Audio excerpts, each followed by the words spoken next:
Social justice for international civil rights council మరియు national anti crime human rights council of India, Telangana రాష్ట్ర SJFICRC సభ్యులు, జనగామ జిల్లా court న్యాయ సేవ అధికార సంస్థ కార్యదర్శి, సీనియర్ సివిల్ జడ్జి గౌరవనీయులు శ్రీ విక్రమ్ గార్లను మర్యాదపూర్వకంగా కలవడం జరిగింది.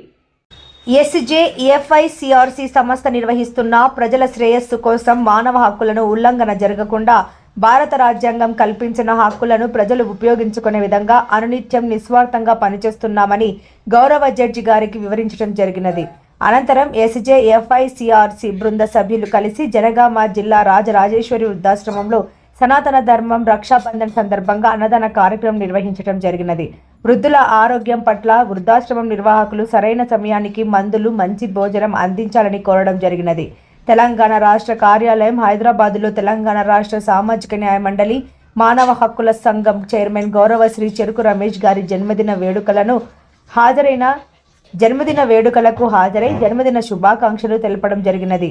కార్యక్రమంలో ఎస్జేఎఫ్ఐసిఆర్సి స్టేట్ సెక్రటరీ డిపార్ట్మెంట్ మరియు జనగామ జిల్లా ఇన్ఛార్జ్ బైరబోయిన విజయ, చొప్పరి కళావతి, సత్యమ్మ, అజిత, మంజుల, లావణ్య, చిన్నోజు సుందరయ్య, మహేశ్వరి పాల్గొన్నారు.